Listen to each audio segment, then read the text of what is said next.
Akhil Bharatiya Congress committee के प्रवक्ता और वरिष्ठ अधिवक्ता अभिषेक मनु सिंघवी ने राज्यसभा चुनाव में पर्ची से विजेता घोषित करने के नियम को हाईकोर्ट में चुनौती दी है।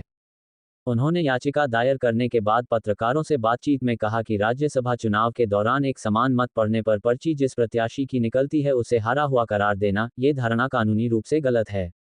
आमतौर पर जिसका नाम निकलता है उसे जीतना चाहिए, इसलिए अगर यह धारणा गलत है तो चुनाव परिणाम भी गलत है। कानून में ऐसा कोई नियम नहीं, लेकिन नियम की एक धारणा को कोर्ट में चुनौती दी गई है।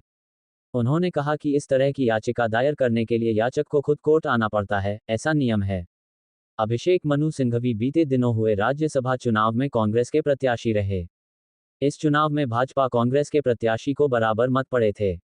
इसके बाद पर्ची से भाजपा के हर्ष महाजन विजेता बने थे। पंजाब दस्तक के लिए सुरेंद्र राणा की रिपोर्ट। किसी और काम से आया हूँ, न प्रेस वक्तव्य के लिए आया हूँ, न प्रेस कॉन्फ्रेंस के लिए आया हूँ। आप लोग यहाँ पूछने आए हैं, इतनी तकलीफ उठा के, इसलिए बता रहा हूँ। मैंने यहाँ याचिका दर्ज की है आज।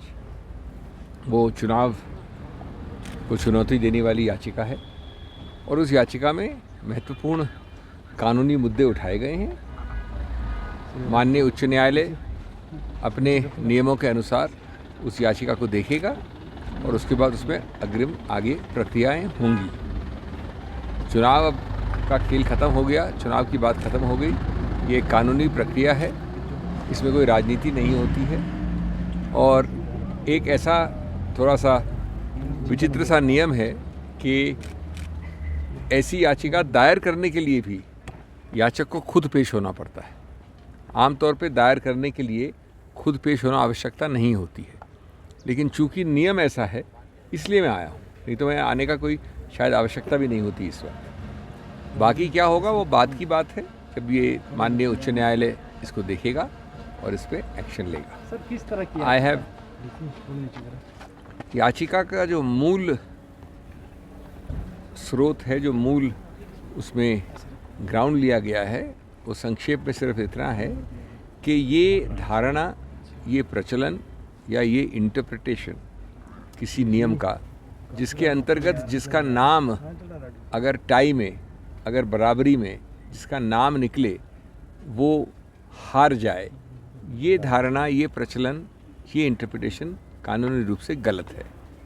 ये आमतौर पे संस्कृति में, सोच में, कॉमन सेंस में जिसका नाम निकलता है, जब दो ही लोग होते हैं और दोनों में बराबरी होती है, तो जिसका नाम निकलता है उसको जीतना चाहिए। ये जो नियम का इंटरप्रिटेशन दिया गया है किसी के भी द्वारा, वो गलत है और इसलिए अगर ये इंटरप्रिटेशन गलत है तो जो परिणाम घोषित हुआ वो भी गलत होगा। ये भी मानना है कि जो एक्ट है, जो कानून है, उसमें ऐसा कोई नियम नहीं है।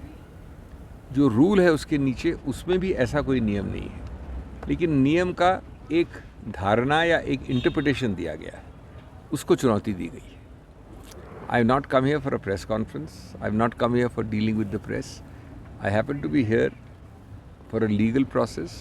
All the elections are over, politics is over. This is a challenge to the election purely on legal grounds.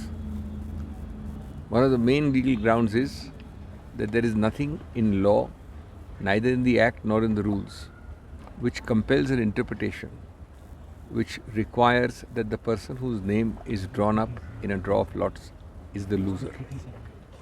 It defies common sense, it defies the old traditions, the old practice anywhere and everywhere in the world, that between two people, when there are only two people and not more than two, the person whose name is drawn out in a lot should be the winner, not the loser.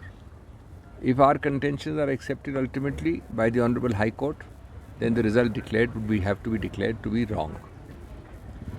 There is a strange procedure for election petitions which requires the petitioner to be present himself to file it.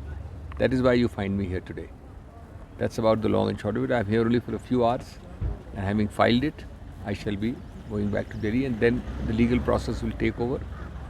Our lawyers will deal with it in the court.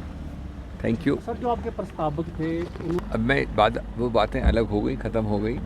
आज प्रस्तावक भी नहीं रहे, voting भी नहीं रही, क्योंकि वो डिस्क्वालीफाई हो चुके हैं। आज की बात कोई दूसरी बात है। ठीक है।